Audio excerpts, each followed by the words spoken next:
নমস্কার সবাইকে ইংরেজি বেসিক ক্লাসে স্বাগতম।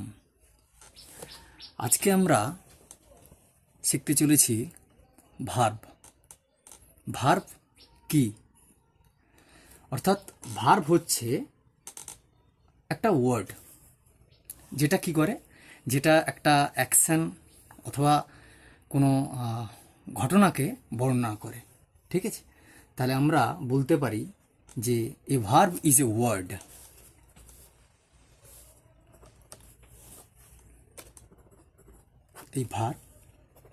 এ ভার্ব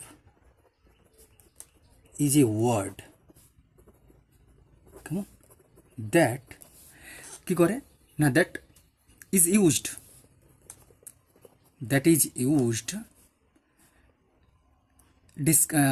হ্যাঁ, to describe, that is used to describe an action or talk about something that happens বলতে পারো, something that happens। কেমন? অর্থাৎ এ ভার্ব ইজ এ ওয়ার্ড, একটা ক্রিয়া হচ্ছে একটা শব্দ, দ্যাট ইজ ইউজড যেটা ব্যবহৃত হয় টু ডিসক্রাইব বর্ণনা করতে, অ্যান অ্যাকশন একটা কাজ, অর টক অ্যাবাউট অথবা বলে কি সামথিং দ্যাট হ্যাপেন্স যা ঘটে বা ঘটছে সেই সম্পর্কে যা বলে সেটাই হচ্ছে ভার্ব। এবার এই ভার্বকে আমরা হচ্ছে দেখো, প্রথমত আমরা ভার্বকে দুভাগে ভাগ করব। কেমন? এই ভার্ব হচ্ছে দেখো, একটা হচ্ছে বলতে পারো রেগুলার ভার্ব,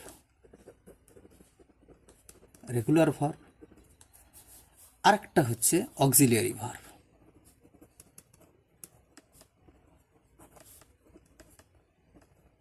কেমন?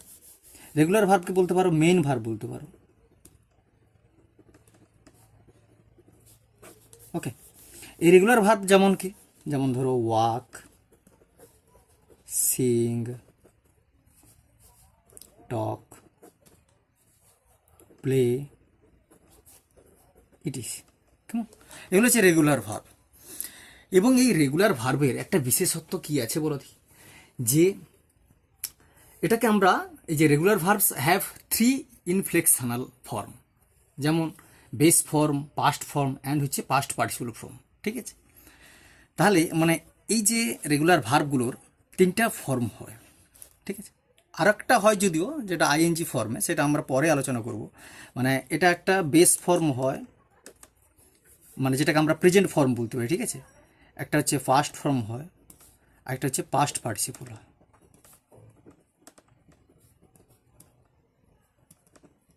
ওকে, এই বেস ফর্ম ধরো সাপোজ ইট, পাস্ট ফর্ম কী হবে? এট, 18। কেমন?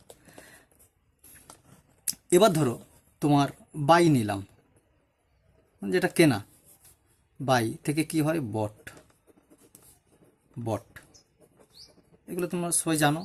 ঠিক আছে, বাই, বট, বট। ঠিক আছে, এইভাবে ধরো প্লে, প্লেড, ফ্লেড। কেমন? এটা হবে। তাহলে এগুলো হচ্ছে রেগুলার ভার্ব, এবং হচ্ছে এর এটা কি থাকবে, মানে 3টা ফর্ম থাকবে। এই যে 3টা form, base form, past form and past participle form. আচ্ছা, এরপরে অক্সিলিয়ারি ভার্বকে, এই অক্সিলিয়ারি ভার্বকে আমরা আবার দুভাগে ভাগ করব। কি কি দেখো, এই অক্সিলিয়ারি ভার্বকে আমরা দুভাগে ভাগ করব। কি কি? একটা হচ্ছে প্রাইমারি,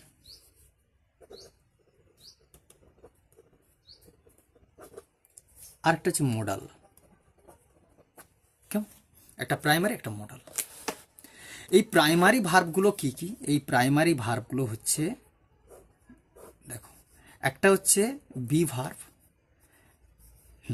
একটা হচ্ছে ডু ভার্ব, একটা হচ্ছে হ্যাভ ভার্ব। ওকে, এই বি ভার্বগুলো কি কি? এই বি ভার্বগুলো হচ্ছে am, is, are, was and were. Okay, do ভার্বগুলো কি কি? যেমন ডু, ডিড অ্যান্ড ডাজ।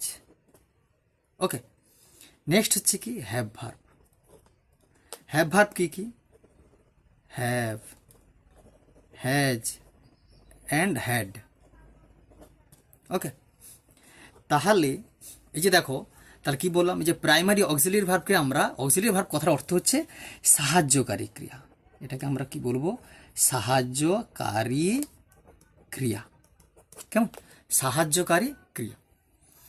আচ্ছা, আর এটা রেগুলার ভার্ব বা মেন ভার্ব অর্থ হচ্ছে অর্থাৎ প্রধান ক্রিয়া। কেমন? এই প্রাইমারি ভার্বগুলো, প্রাইমারি অক্সিলিয়ারি হচ্ছে be verb, do verb and have verb. Be verb কি কি? Am is, are, was, were, was and were. Am is are এগুলো হচ্ছে প্রেজেন্ট টেন্সে ব্যবহৃত হবে, ওয়াজ ওয়ার হচ্ছে পাস্ট টেন্সে ব্যবহৃত হবে। ডু ভার্ব হচ্ছে do, did and does, do, did and does. কেমন? আর ডু আর ডাজটা হচ্ছে তো প্রেজেন্টে ব্যবহৃত হবে, ডিডটা পাস্ট টেন্স। হ্যাভ ভার্ব হচ্ছে have, has and had. Have হ্যাজটা প্রেজেন্ট টেন্সে ব্যবহৃত হবে, হ্যাডটা পাস্ট টেন্সে ব্যবহৃত হবে। ঠিক আছে, আমরা পরপর এগুলো সব শিখবো, জানবো। কেমন? আচ্ছা, এবার হচ্ছে আমরা জানবো মডেল অক্সিলিয়ারি। এই মডেল অক্সিলিয়ারি,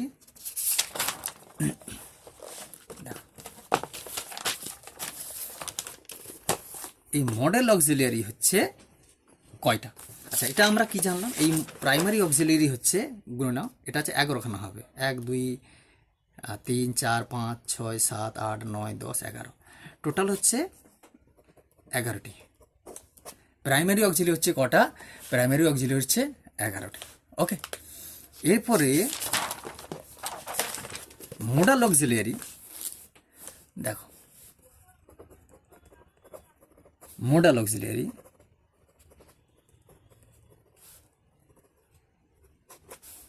মোডাল অক্সিলিয়ারি কটা? দেখো, এটা হচ্ছে যেমন shall, should, will, will would, can, could, may, might, must, used to, need, dare, ought to। কেমন? এটা আছে মডেল অক্সিলিয়ারি আছে 13খানা। দেখো, shall, should, will, would, can, could, may, might, must, use to, need, dare and ought to. কেমন? তাহলে দেখো, 1 2 3 4 5 6 7 8 9 10 11 12 13। হ্যাঁ, তাহলে অ্যান্ড অট টু। তাহলে এই হচ্ছে মডাল অক্সিলিয়ারি। কেমন? তো পরে পরে কিন্তু আমরা প্রত্যেকটার কিন্তু ব্যবহার জানবো। এই যে ধরো, এই যে বি ভার্বের অ্যামিজার কোথায় বসে, ওয়াজার কোথায় বসে, ডু, ডিড, ডাজ কোথায় ব্যবহৃত হয়, হ্যাভ ভার্ব, হ্যাভ হ্যাজার্ড কোথায় বসে, তারপরে তোমার এই অক্সিলিয়ারিগুলো কোথায় বসে, সেগুলো কিন্তু আমরা পরপর জানবো। কেমন? তো আজকে এখন আমরা যেটা জানছি যে ভার্বকে যে কয় ভাগে ভাগ করা যায়। ঠিক আছে, আরও আছে। আচ্ছা, এটা বেসিক্যালি ভাগ করা হয়ে গেল। এবার হচ্ছে ভার্বকে আরও দুভাগে ভাগ করা যায়। কি কি? যেটা হচ্ছে transitive and intransitive. Transitive and intransitive মানে একটাকে বলা হয় সকর্মক্রিয়া, বাংলাতে জানো নিশ্চয়ই এগুলো। সকর্মক্রিয়া মানে কর্ম থাকবে, আর এটা যে অকর্মক্রিয়া। এগুলো ইন ডিটেলসে আমরা কিন্তু পরে আলোচনা করব, একটা একটা করে ধরে আমরা আলোচনা করব। ট্রানজিটিভ ভার্ব আর হচ্ছে ইনট্রানজিটিভ ভার্ব, সকর্মক্রিয়া এবং হচ্ছে অকর্মক্রিয়া। কেমন?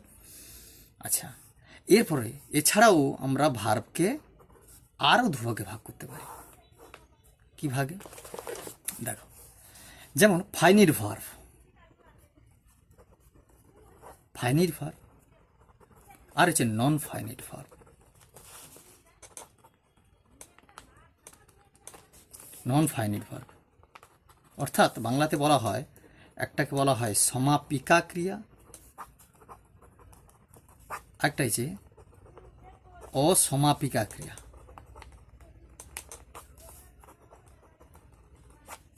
একটা সমাপিকা ক্রিয়া আর একটা হচ্ছে অসমাপিকা ক্রিয়া। কেমন? তাহলে এই এই যে ফাইনিট ভার্ব আর একটা non finite verb, finite verb অর্থ হচ্ছে কি যেটার দ্বারা কি বলো দেখি বাক্য সম্পূর্ণ বোঝাবে, আর নন ফাইনিটটা হচ্ছে কি বাক্য কিন্তু অসম্পূর্ণ থেকে যাবে। একটা যদি উদাহরণ আমরা দিই, ঠিক আছে, যে ধরো she wants to play in the park, ধরো আমরা যদি উদাহরণটা দিই যে ধরো she wants to play in the park, in the park, okay, she wants to play in the park, এই ওয়ান্টসটা হচ্ছে ফাইনিট, কেমন? আর টু প্লেটা হচ্ছে নন ফাইনিট। তো আমরা এই একটা ক্লাসে সবটা আলোচনা করতে পারবো না, ঠিক আছে, তো পরপর পরপর করে আলোচনা করব, সমস্ত কিছু ইন ডিটেলসেই আলোচনা করব, ঠিক আছে। তো আশা করি ব্যাপারটা সবার কাছে নিশ্চয়ই ক্লিয়ার হয়েছে, ঠিক আছে। আর এই প্রাইমারিগুলো, এই যে প্রাইমারি তোমার অক্সিলারি ভার্বগুলো, ঠিক আছে, এইগুলো কিন্তু কি বলো দেখি, এগুলো হচ্ছে মানে কখনো কখনো কিন্তু আবার মূল ভার্ব হিসেবেও কিন্তু ব্যবহৃত হয়। এগুলি টেন্স, ভয়েস, ইন্টারোগেটিভ, নেগেটিভ ইত্যাদি বাক্য গঠনে কিন্তু এগুলো ব্যবহৃত হয়, এই প্রাইমারি অক্সিলারিগুলো, ঠিক আছে। এই প্রাইমারি অক্সিলারিগুলো কী কী বললাম, যে এগুলো হচ্ছে কি টেন্স, ভয়েস, ইন্টারোগেটিভ আর নেগেটিভ বাক্য গঠনে কিন্তু ব্যবহৃত হয়। এছাড়াও কিন্তু এগুলো মূল ভার্ব হিসেবেও কিন্তু ব্যবহৃত হয়, কেমন? আর মডেল অক্সিলারিগুলো হচ্ছে কি, এগুলো হচ্ছে এই যে মডেল অক্সিলারিগুলো, এগুলো কি না, এগুলো হচ্ছে ভার্বের সঙ্গে কি করে না নিশ্চয়তা, বাধ্যতা, ভবিষ্যৎ ইত্যাদি বোঝানোর অর্থে ব্যবহৃত হয়। কিন্তু এর হচ্ছে কি থার্ড পারসন সিঙ্গুলার কিন্তু রূপ নেই, থার্ড পারসন সিঙ্গুলার রূপ, ঠিক আছে। আর এগুলির সঙ্গে কিন্তু আইএনজি, ইডি কিন্তু যোগ করা যায় না। এই মডেল অক্সিলারির সঙ্গে কিন্তু আইএনজি এবং কিন্তু ইডি, ঠিক আছে, রূপ কিন্তু করা যায় না, কেমন?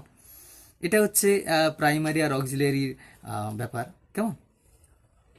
আচ্ছা, আশা করি ব্যাপারটা তোমার কাছে ক্লিয়ার করতে পেরেছি আমি। তো আজকে এই অবধি, এরপর আমরা ভার্বের যে ক্লাসিফিকেশানগুলো করলাম সেগুলো নিয়ে আমরা বিস্তারিতভাবে আলোচনা করব পরের ক্লাসগুলোতে। ওকে।